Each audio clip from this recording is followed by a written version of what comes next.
And you can see there from the timing sheets, Norris is currently leading in Q2. And the checkered flag has been flown. And as it stands, of course, Magnussen, Stroll, Ricciardo, Hulkenberg, and Ocon are on the verge of being knocked out here in Q2. And look at that, Pierre Gasly in 5th place. Outstanding lap there. A 1 minute 10.9 there. 3 tenths quicker than Ocon. Gasly, I think, is finally back on form. So, what a turn up for the books here. Hulkenberg fails to reach Q3 for a long time.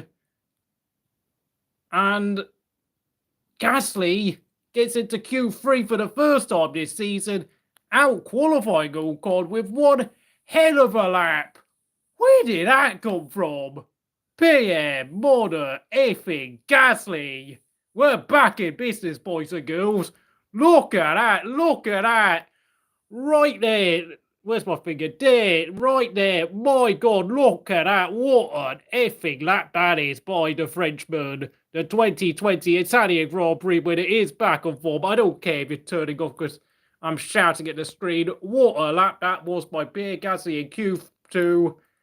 Of course, inevitably, he's probably going to like run a heavy fuel load in Q3 and use the hard tyres just to get a lap in Q3 so he can have the best strategy for the race. But what a result. What a turn up for the books. If you're only just joining me, Alonso, Sargeant, Sergio Perez were all knocked out in Q1, along with the 2 Saubers of Bottas and Zhou, who, my God, Sauber, you absolutely stink right now. I cannot wait for Audi to come to Formula 1 and sort you lot out, because as a Kimi Raikkonen fan, I had to endure 3 years of your absolute never-ending clownery and nonsense. Your cats, your dogs, your pigs, your pigeons, your zebras, whatever. Like, that is a shocking performance there by Sauber. Half a second slower than Logan Sargeant in the Williams. That is beyond... that is just too much banter for me, to be honest. I mean, I'm lost for words there, to be honest. I think the next slowest car after them is probably... I think it's actually Aston Martin who've got the second slowest car on the grid. It's shockingly enough, looking at all these results. But even so, I mean, they're probably at least half a second slower than Haas, which is quite massive. Of course, this is not a strong track for Haas. Neither is it strong for Aston Martin, or, by the looks of it, RB. But even though, of course, Tsunoda has got into Q3 yet again, the kid, Yuki Tsunoda, is doing wonders at RB, I've got to say. Nearly 4 tenths quicker than Daniel Ricciardo yet again. But Sergio Perez, mate, I don't know what your excuse is for failing to make it out to Q1. Absolutely, for the second year in a row, Perez is out in Q1, and this time he actually got out qualified. He actually failed to make it due to pace. Alonso was only faster. Oh, yeah, Alonso has had a stinker this weekend. Yet again, 3 weekends in a row. His season is really quickly going down south after signing that new contract with Aston until 2026. Of course, say this, Aston Martin, I think, might be having problems with both of their drivers. Aston Martin, I think we really need to start expanding on this, because I'm sorry, mate. Not only has Stroll been struggling for form, but Alonso has been having a real nightmare recently after signing that new contract until 2026. I mean, we have to start asking questions. He's going to be 43 years old, and is he the same driver as he was before? Because I have to say, I don't think he is. And apparently, yes, I know according to reports, Alonso might have been blocked on his qualifying lap. But even so, I mean, his pace is just not there. And he's getting out qualified easily by Stroll. Lance Stroll is not a qualifying expert, by the way, folks. Lance Stroll is better in race trim than he is in quali trim. So for a top driver like Alonso to be performing like this is horrifically bad. especially by the standards you expect from a top driver like Alonso. This is. Kieran Smith is going to have a field day. That's all I'm going to say. He's going to bully him yet again. But that's not none of my problems. Oh my goodness me. How on earth has this gone horribly wrong? But speaking of which, I mean, Sergio Perez, I think he could be getting replaced at Red Bull next year. I really think it could be happening. I don't even know what to say, to be honest. I'm out of words, if I'm going to be honest. Because 2 years in a row, Perez has been knocked out in Q1 here at Monaco. And on top of that, you know, Tsunoda has been performing beautifully at RB. Like, I mean, surely, I know some people at Red Bull and such as Herbert Marco have not been super impressed by Tsunoda's attitude and performances over the years. But in recent form, he has been outstanding. He has been fabulous in the past 18 months. Like, you've got to give the young man some credit. He's only 24 years old. Yes, I know this is already his 4th year of Formula 1, but Yuki Tsunoda is on the man on the move. And of course, as I did mention in another video, Honda are going to be giving Aston Martin engines in 2026. Now, of course, that probably is around that. Probably explains why Yuki Tsunoda has not been given a senior seat at Red Bull. Literally due to the fact that I think Honda will be trying to negotiate a seat for him at Aston Martin come 2026. So this is probably the reason why Perez has been able to hold on to his Red Bull seat for so long, despite these absolutely gash-tastic performances.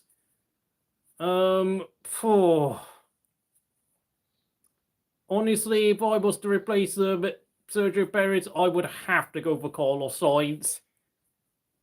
I know Carlos Sainz himself is not exactly the super fastest driver on the grid, but he has a lot of experience at the sharp end of the grid. So I don't really know what to say, if I'm going to be honest. I mean, Carlos Sainz for me is the only viable option for Red Bull to replace Perez with. And of course, with all the issues at Red Bull concerning Christian Horner, Herbert Marco, and of course Adrian Newey being placed on gardening leave for the rest of the season, and of course departing Red Bull at the end of this season completely. I think Carlos Sainz is the only driver Red Bull can sign now, because, of course, if Max Verstappen decides to leave after this year or next year, Carlos Sainz would be the closest thing that Red Bull could have to a ready-made top driver coming to their team. Because, well, and just so we know, we are now into Q3. Of course, everyone is putting down. That is not like anyone in front in particular. It's just warm-up laps. But so ignore the order for the top 10. But look at that: Alonso, Perez out in Q1. Some real question marks over a lot of drivers' heads now. I don't know what to say. It's been quite an interesting start to 2024. I mean, I know people came into this season after what was a snooze fest in 2023 saying, oh, F1's so boring, blah, blah, blah, blah, blah. Well, look at this. Could you ask for more drama? Like, I mean, this is mental. I don't know what next year's driver market is going to look like. Blind me. I mean, at this rate, I mean, Kevin Magnussen and Logan Sargeant could remain on the grid if things stay like this. I mean, yes, I know that might be a bit of a stretch, but I can't predict what's going to happen next, to be honest, at this rate. If Lewis Hamilton gets outqualified by Roy Russell, I will start worrying. Oh, yeah, oh, yeah, that is a bit of a problem, isn't it? Lewis Hamilton's qualifying form has been absolutely abysmal this season. I mean, I don't mind you, Carlos Sainz's recent form hasn't been that great either, so... But we have to remember, Lewis Hamilton is beginning to age just like Alonso, so inevitably, their qualifying speed is not going to be what it was.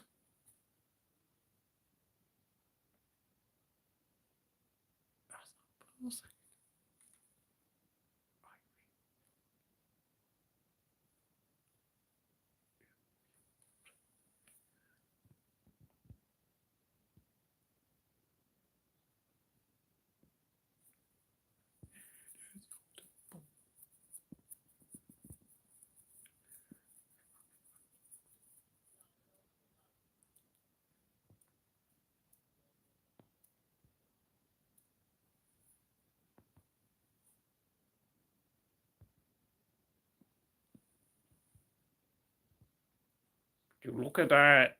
Gasly out-qualified Ocon for the first time this season. Now, look at that. Gasly has suddenly... Just look at what Pierre Gasly can do when you give him a good car.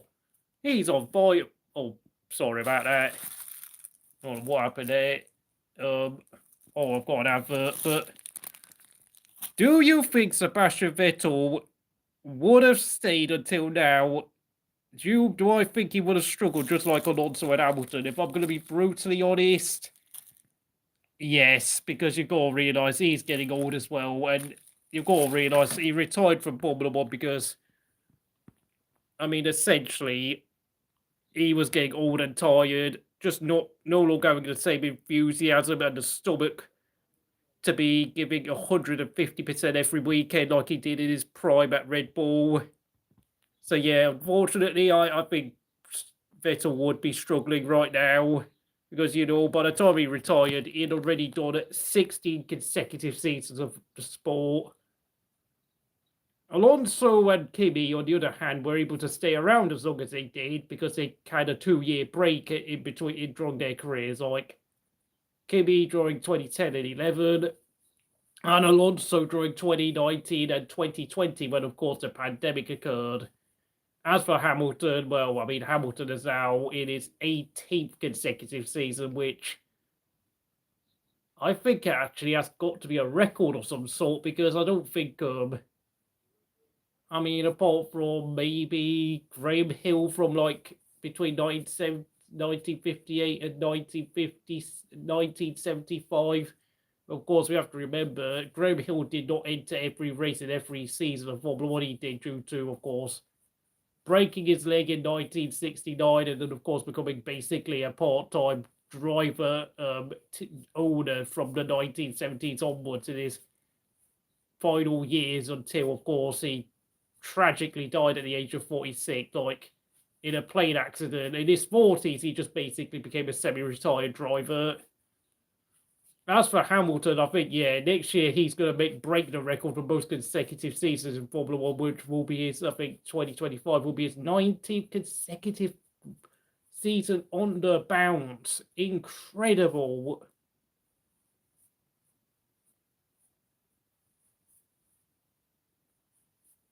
Look at that.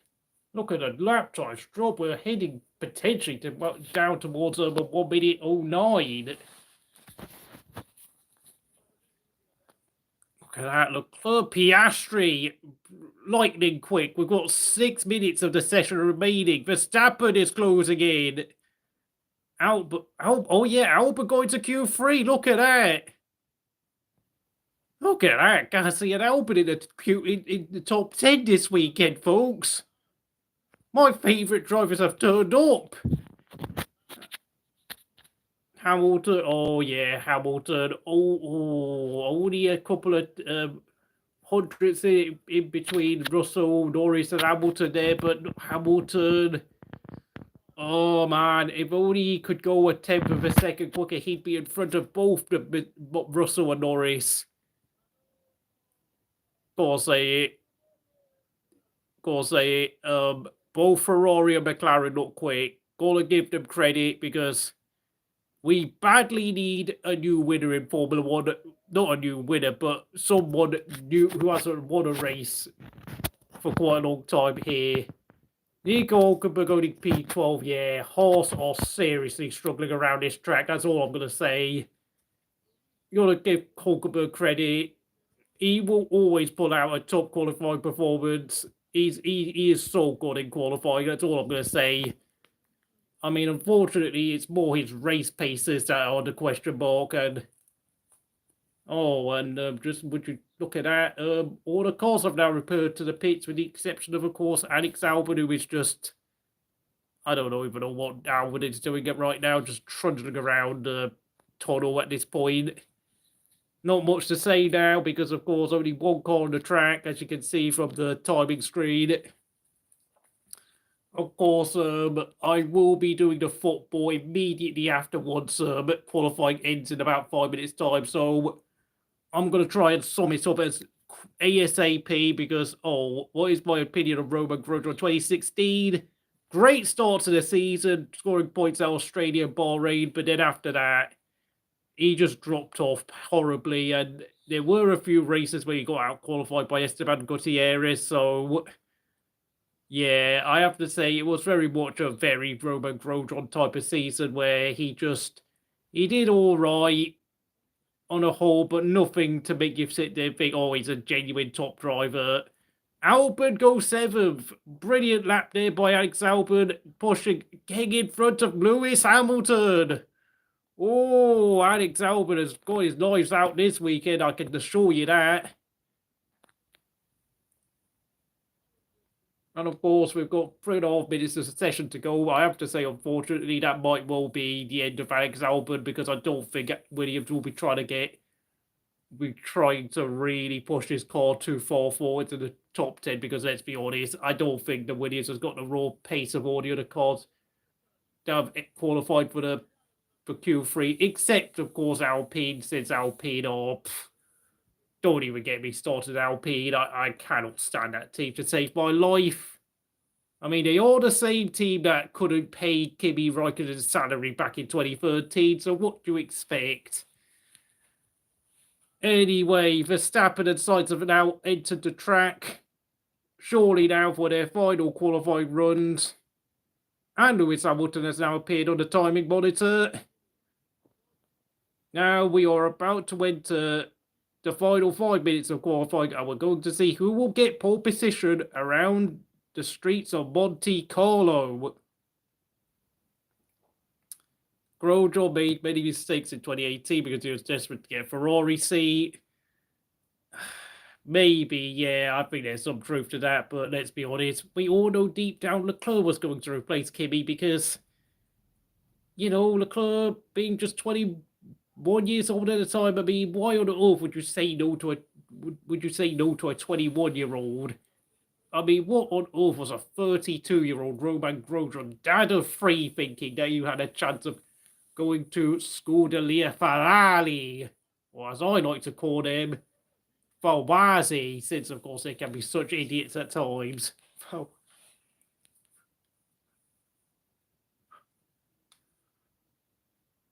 And yes, I think that's basically almost every car out on track, except of course Alex Albon, who has now pretty much parked up for the rest of the qualifying session.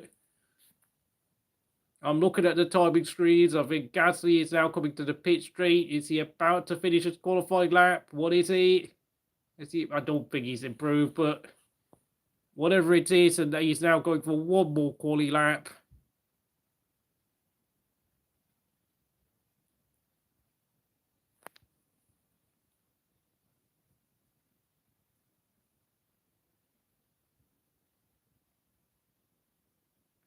What can Piastri do? He's coming to the pit straight.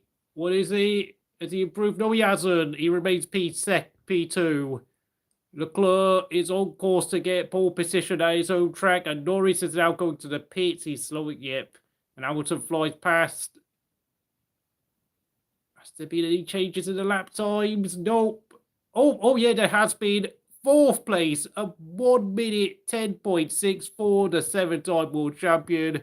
An excellent effort there, and getting crucially ahead of Russell. What can Russell do? And Russell goes 3rd. A 1 minute 0.5. Staggeringly quick. Mercedes have actually turned up this weekend. Tsunoda is now coming around. What can he do? Does he have the speed to improve? And he's up to 7th for 1 minute 0.85 there by the Japanese youngster. Leclerc is coming to the line, and what lap time has he got? And he improves to a 1 minute 10.27. A staggeringly quick lap.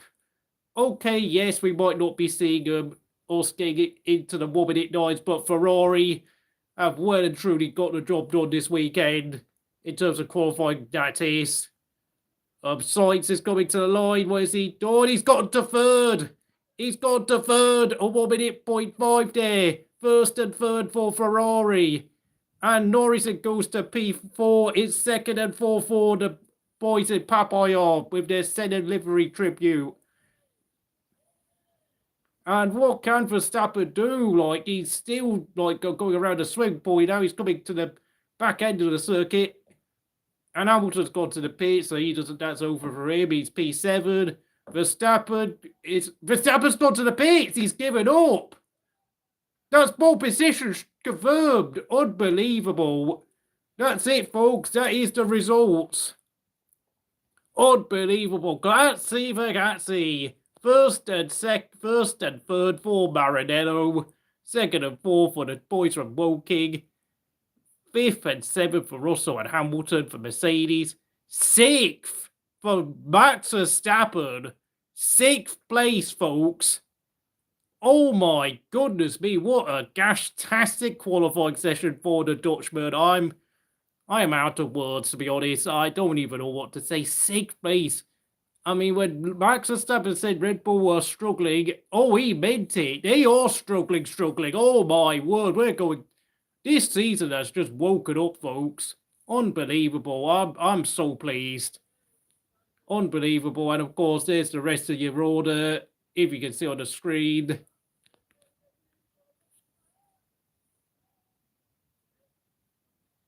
Do I think Alonso regretted not signing at Mercedes? Probably. I have to say this. I mean, Alonso...